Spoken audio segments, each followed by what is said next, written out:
Hi everybody, this is Nikki Jameson here, and today I'm going to take a very quick tour with you to show you the Corel Painter fluid paint brushes. So in Painter 2023, Corel introduced some new brush technology called fluid paint.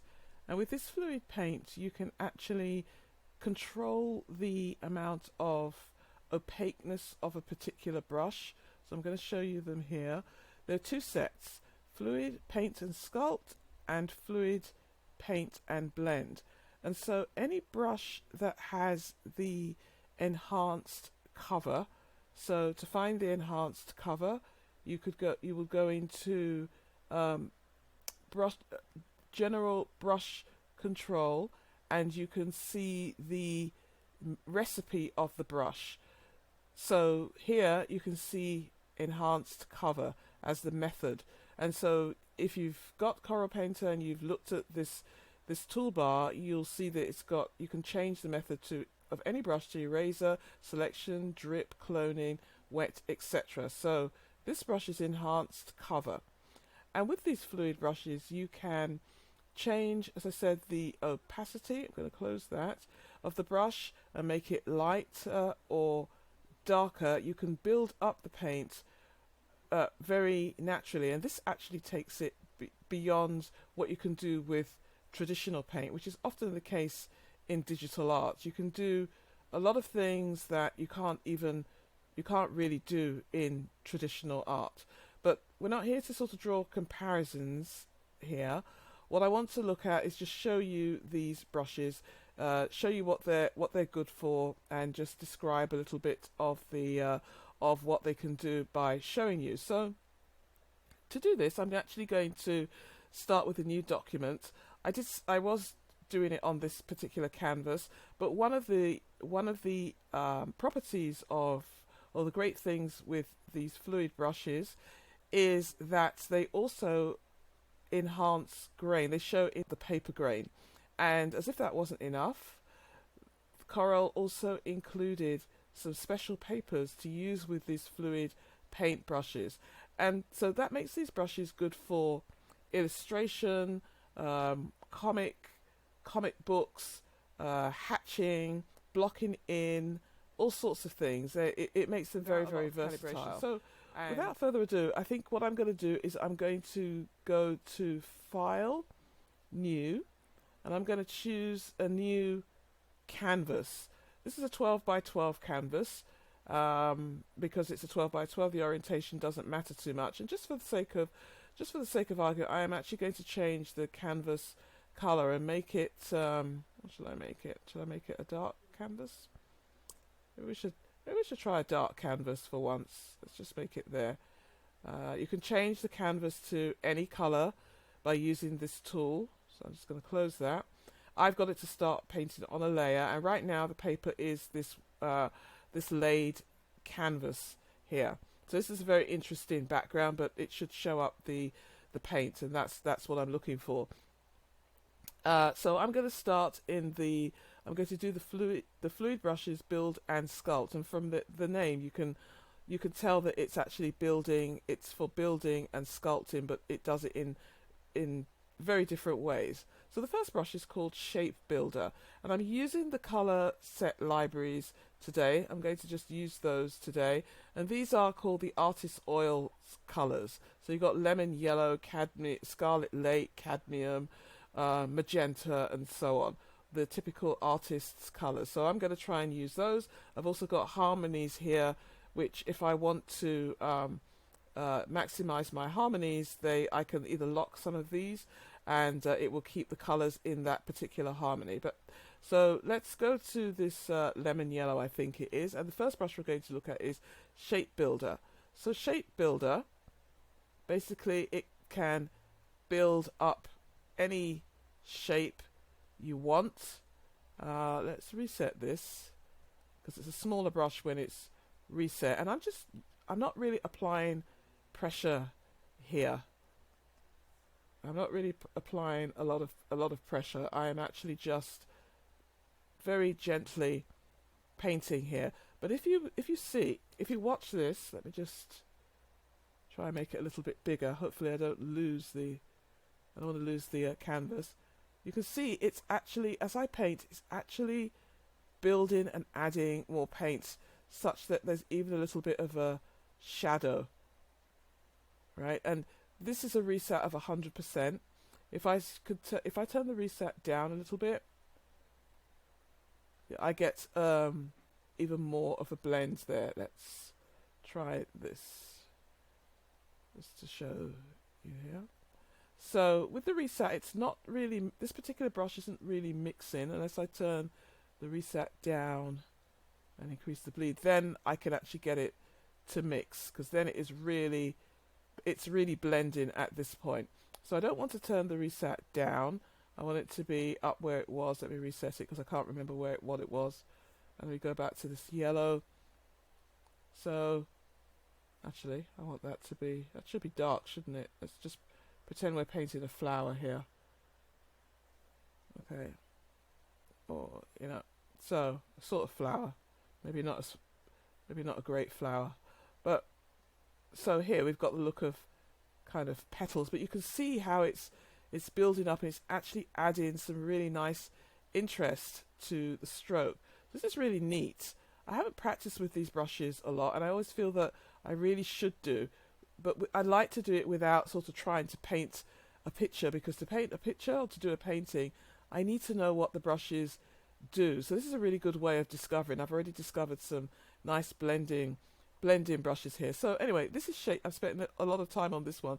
This is Shape Builder, but you can see how it actually can build in shape here. So this is the nubby laid paper. I can actually use a paper called a fluid paper, which I was using initially, and if I do that, you'll see, if you look, you'll see how that actually impacts the paint. I just want to move this down and make it bigger. Okay, so you can see that there. So that is the first brush, Shape Builder. Let's move on. I spent a long time on that one. I might not be able to get through all of these. Blocky is a brush that you could use for blocking in. You can block in with this brush. It's a very, very nice brush. And again, these brushes build and they sculpt. So they kind of shape. They kind of give shape to what it is that they're building as they paint. It is really, really cool. I didn't really think a lot of the brushes when I first saw them, but I think it's the kind of thing you have to actually try out yourself and apply them to your kind of painting. I just love the way it sort of shapes things and almost gives it a really nice depth. Okay, like a bit of depth. So you can see that if you were to change the colors, your colors, and use shading and your color harmonies, you could get something really, really interesting. Okay, that's Blocky. I didn't really mean to paint a picture, but it is just so easy to do it with these brushes. Soft is another brush. Let's see, Soft. And Soft is, to me, it's the best way I can describe this is that it's like an airbrush. But even with the airbrush, you can look how it builds. I'm not applying a lot of pressure, but it builds a really nice glow. So it's almost like a glazing brush. You could use this to sort of create something like a sunshine sort of thing and light on the side. This is really, really interesting. Very nice brush. It's really like an airbrush. Let me just reset it to make sure I've got the right. Let's choose another. So as I continue to paint, it actually creates a shading effect, which could be very, very nice if you're trying to give like a glow. And I'm using this color a lot. I don't know, it shows up on this brown background. So anyway, I've got that at 125. I've got the reset at 100 and the blend at 0. And this is what's, if I add this color, I'll get that. Okay, that's a really lovely brush. Hard is probably the opposite of Soft. Why don't we use a different color here? Let's just not be boring. Come on. Doesn't really show up that much. I want something that shows. How about this? Okay, so hard is I think this is like an all-purpose brush. Make sure I've reset it. And it's hard in comparison to this other brush, which is soft, but it also still sculpts and blends in a very light way. You can see the reset is 100% here. If I turn the reset down and turn it into a blending brush, it won't add more paint, but it's blending the paint that I've just laid down here. And if I kind of go here, you can see that's what it's doing. It does have a hard edge, which is probably why it has the name hard. Okay, so that brush is called hard. Okay, the next brush is pastel. So the pastels, let me make sure I reset it, are very good for picking up grain. This is a lovely, lovely brush. I have it on a small setting, and you can see it's picking up this paper grain. Where have I got the grain set? I want to reduce that a little bit.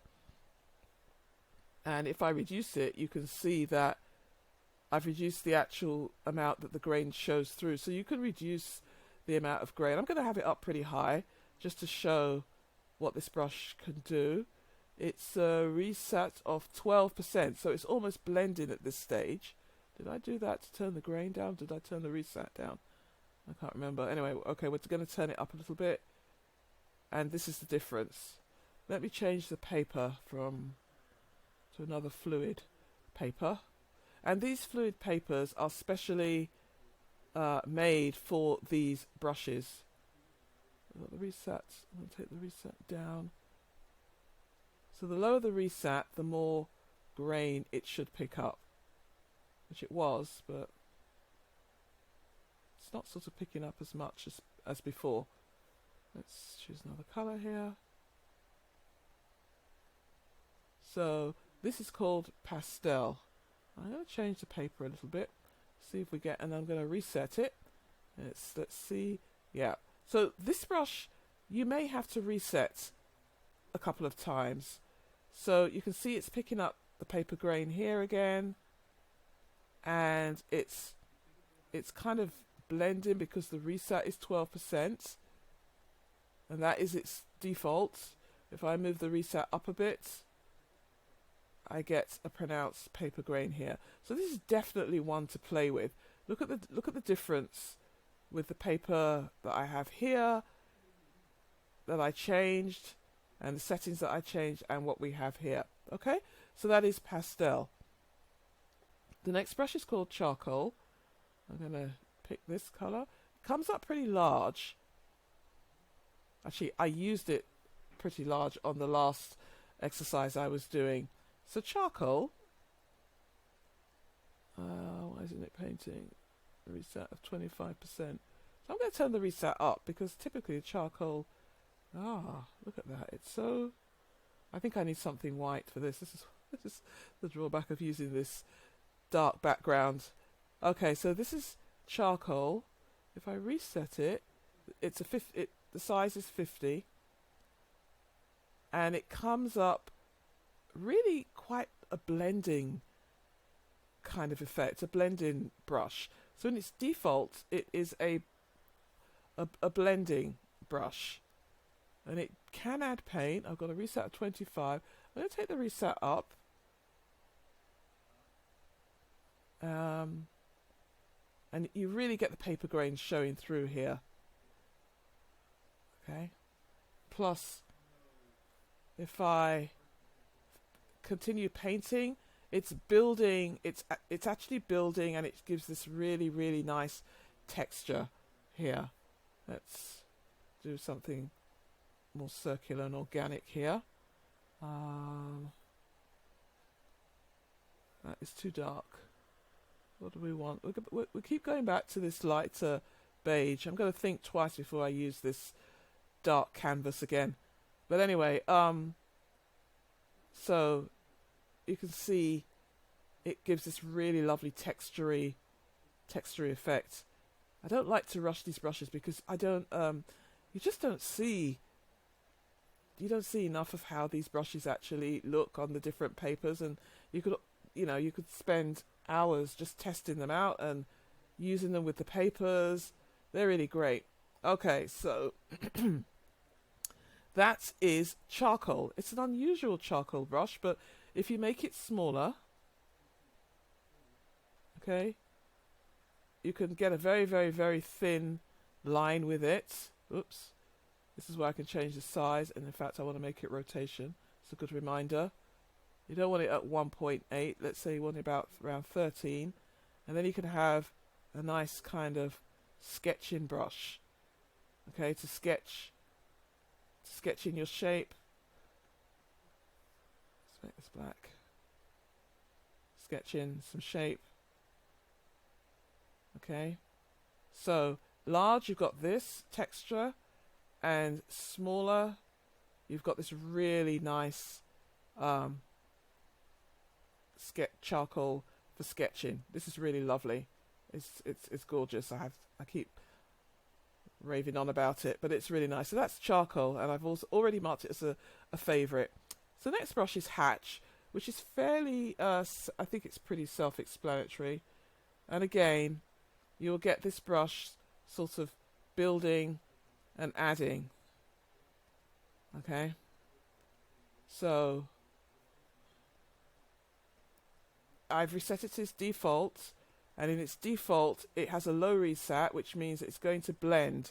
So you can turn the reset up, and then you can blend, and you can turn it back down. Turn the reset up, and then you can add paint, and then turn the reset down, and you can paint. You can get a really nice texture paint stroke here. And I'm going to change. Let's change the fluid paper again, just because we can. Okay. So you can see it blends in here. Alright, so that's Hatch. Have fun with that. Broken Edge. This is a really interesting brush. I'm just resetting this. It comes up as a fairly small brush, but let's do this yellow again. It paints with a broken edge. So you could use this, for example, as maybe foliage. Looks like leaves on the ground kind of thing. Okay, so like you can just think of a scattering of leaves like that. Just really dabbing with this brush. This is a hard stroke. This is just dabbing. But if I make the brush larger, if I go to a bigger size, and the reset here is 56%, so you have some reset here, you actually get a really interesting crazy blocking in sort of brush. Okay, so the reset is fairly high. Let's try and be interesting here. Let's put this bright color here. So you've got really like a broken edge, no more like leaves, like a broken edge. And don't forget, the paper is playing a part in this. Okay, if I turn the reset all the way down, I can blend this color. Okay, and it really blends into the actual canvas. Okay, so you want to make sure your reset is down. We can change the paper again to something a little less dramatic, and you can see the effects that this has. I kind of like, if I'm doing an abstract, I would have it at a larger size, but you can obviously have it at the smaller size, and if you can always set it back to its default and then go back to just dabbing blocks. So Pile of Blocks is a very interesting brush. It's a little bit similar to Broken Edge. Let me make sure I've reset that, because I think it's important to show what the default is. So this brush, I need a brighter color here. This brush picks up the paper grain really, really nicely. The default size is 30. You can make it larger, obviously. You can make it larger by actually you don't have to keep going up to size here. You can press Control Alt together and drag, I'm using my pen and just dragging across my Wacom, and this is the brush stroke that you get. It's really, really quite nice, and it picks up the paper grain and it works with it and leaves this texture. So if you're looking for some rugged texture, maybe some landscapey rocks kind of thing, that's what this brush will do. So you can always use it at its smaller size and just use it for some fine line work, for example. Very similar to this sketching. Okay, or you can make it larger and, you know, go to town with filling in with a larger stroke. Okay, so that's pile of blocks. Let's move on. Oil Sculpt is one of my favorite brushes. Let me get a nice color for this. Do it. Let's see if I can get a really nice color for this one. So next time, Nikki, stick to white. All right, because okay, so Oil Sculpt. I can try it with different colors here. Just trying to pick one which actually shows up. All right, let's try this. Okay, so Oil Sculpt, I had trouble finding a nice bright color there. And that's partly because of how the brush works. It is literally like a sculpting brush, and you can see what it's doing here. The reset is 10%. It's laying down paint, it's blending paint, but it's creating a shape with that as well. Okay, which is really quite cool. So I'm using a circular motion here. Okay, and for some reason my other bright colors didn't show up. So, and what's happening is that because it's at the reset of 10%, it's actually doing more of a blending job here. Here we go. No wonder I couldn't do it. It was blending. If I use this color here, you can see it is still laying down paint. It's still blending some of it. It's a little bit like the first brush I used here.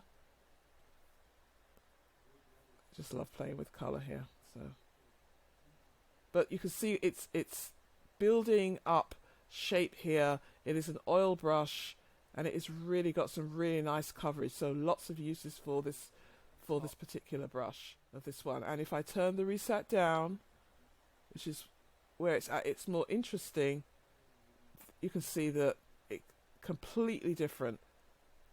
Great for sculpting, creating shape, all sorts of applications for this. You can just imagine what you want to do with that.